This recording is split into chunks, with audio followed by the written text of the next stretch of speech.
Hey, you guys.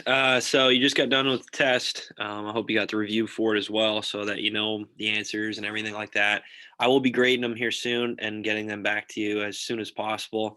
I know with Content Keeper it was down, so many of the students at home it was hard for them to do the test and get the study guide done, and that's why I might do a little bit more time before I release the grades, just because the issue with Content Keeper.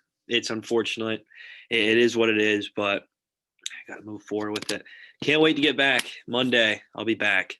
And it's been too long. It's getting long and old, to be honest. But moving forward, now we're getting to the Constitution, Chapter 3. You will need to know the amendments. I know there's 27 of them, but hey, you'll be all right. We'll go over them. I'll definitely give you enough time to understand these amendments, and there'll be plenty of activities where we can understand them and know them a little bit more in detail, so that you'll be prepared for that assessment eventually when we get there. Eventually. All right. So the Constitution. I know we talked about the principles already. I just want to review it real quick with you before I move on to the articles. But uh, real quick, preamble. We already know what the preamble is, right? It's the introduction. It's how this is being presented to the people. Remember, we the people. Yep. The introduction to it. And there's different information in the preamble that I would like you to know. But once I get back, I'll talk about that more in detail. Okay. But the preamble, just understand that it is the introduction. Okay. It is established to try to protect citizens' liberties and serve the people. And it's understood to be a working document. That this document is not just established in 1787. That this will be later worked on, especially when we get closer towards the Civil War in 1860. And also, it's just a working document where we can add amendments on relating to lifestyle and relating how people should be governed. Okay. And like I said, it's in a unique written document, just because this is really probably one of the most important pieces of paper ever written and ever assembled in the history of the world. Okay, let's face it. I mean, this gives rights and gives freedoms to people that is above government. Okay, that government doesn't have the say and doesn't give the rights out to the people. That this is liberties under God, right? That this is liberty under to the people and freedoms to the people that government can't infringe on, that they can't take away, and that it's above the government. So that this is a land actually ran by the people. I know what you're thinking. Oh, in today's world, it doesn't seem that way. Well, it really doesn't. I mean, it's to a point where maybe we need to glance back and look back at this representative government and try to improve it a little bit more. But hey, we'll get to that. Yeah, we'll talk about that in an open discussion later. But real quick, the principles, we already talked about that. Okay. And the major principles are number one, popular sovereignty, listed right here, which is nice. Okay. That the people are source of government power, that the people are allowing the government to have this sense of power. Okay. It's up to the people. Federalism, power divided amongst the national and state governments, so that the national government isn't too strong and the state governments are not too strong. Okay, this is a division amongst this power, federalism. Okay, remember the issues that arose between the Federalists and the Anti-Federalists over this creation of this national government. Should there be more power at the states with the national government? We'll talk about it. Then I have an important court case that I think you guys will find interesting with this supremacy clause. Separation of powers, okay, not just funneling all power into one branch, that we can separate it amongst them all. Checks and balances, that goes along well with separation of powers. It just really shows what branch of government holds some power and control over other ones, okay, how they can keep each other in line. And judicial review, that's one I didn't add, obviously. I mean, I should have added that onto the presentation I had last week, but judicial review is also included into that, and Congress and the president unconstitutional, just in case if the president acts out of line, if he's abusing his power, right?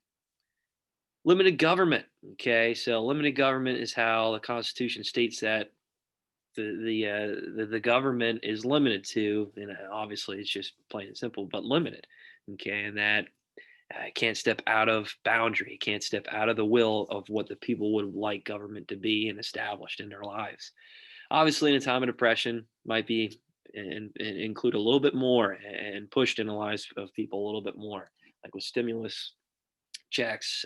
It might be government funded jobs and agencies like the New Deal. But for the most part, let's make it limited. If the economy is rolling well, private business is rolling well, so is everybody else's lives. Let's face it.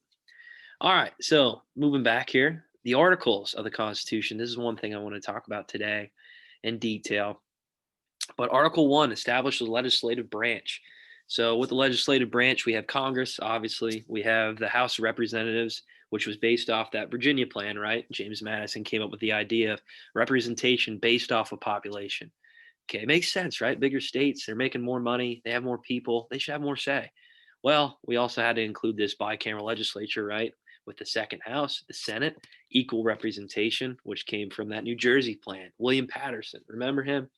Yeah, equal representation amongst the states, which creates the Senate. Okay. Then we have Congress right there in the legislative branch. That's Article 1. Okay. Elected officials by the people. Great stuff. All right. So Article 2 creates the executive branch. Okay. Carry out laws passed by Congress. So enforces the laws. Executive enforces. Executive enforces. Okay. And that is the president. Okay. That is the president of the United States.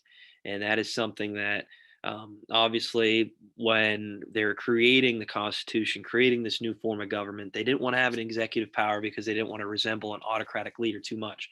But you need a figurehead. You need someone to look up to. You need someone in your country that is going to really set precedence of where the country is going to be going and what direction. So, executive branch, very important. Okay. Article 3.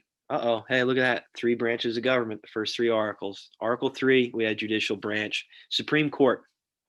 Okay, and how we can understand the laws and how we try to really just try to make a description of what these laws and set precedent moving forward in our country of what can be decided on, right? And that judicial review is very important, especially to keep other powers in the legislative branch, executive branch in line. And like I said, the separation of powers, checks and balances work amongst those 3 branches of government. And like I said, Article 1, legislative, 2, executive, 3, judicial branch. First 3, okay, articles, the branches of government. Article 4 explains relationship amongst the states and other national government. Okay, how these states are going to be represented. Federalism, okay, separation of these powers amongst the states and the national government. Okay, remember that one big issue with, which we'll talk about here soon, interstate commerce, okay, and how trade is going to be controlled by the national government, how it's free trade, okay, amongst the states, and how exports, okay, won't be taxed by national government. All right, where are we at here? 5 spells out the ways the Constitution can be amended or changed. Okay, so how amendments can be added, how they can be changed over time. Right, the biggest one that really comes to mind is the 18th Amendment, right, prohibition, how that can be changed and how it can be altered. And obviously, moving forward, this is a working document. So if there's ever a case where we need to try to create a new amendment or create something that needs to be established in the lives of the people, okay, we can push out an amendment to help everybody out and to really focus as a whole. Obviously, this takes a long, long time because everybody has to be on the same page. And the Senate, House of Representatives, Congress, okay, obviously coming as a whole, and then executive power. Okay, how the president thinks this is a right, just thing to do, and then obviously judicial branch, they get to interpret the way that this new amendment can be established. All right, so where are we at? 6 contains the supremacy clause. All right, this is the biggest thing I want you guys to know, especially for today with the assignment that I have for you. Okay, with McCall versus Maryland. Okay, and how this supremacy clause will be stated.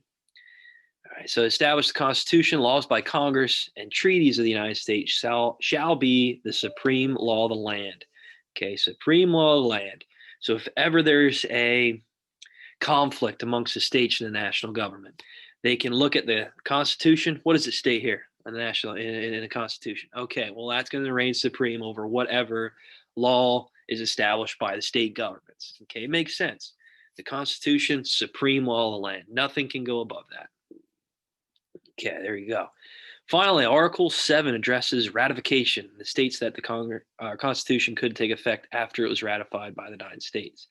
So ratification, let's say there's a new territory that's becoming a state. So ratifying this Constitution, accepting it, okay, into their statehood, and then where they'll have to create their own Constitution, obviously.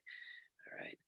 Okay, that's all I got for today. I will be posting this assignment then as well, McCall versus Maryland, for you guys to do. Please have that finished. Like I said, I'll have these grades put in for the test and the assignments for this week today, if not today, tomorrow, just because, again, Content Keeper causing issues with everybody and problems. I understand that, and it's not fair for students if they can't access their work, obviously. So there you go. There you go. Have a good one. Take care. I'll be back soon. Can't wait.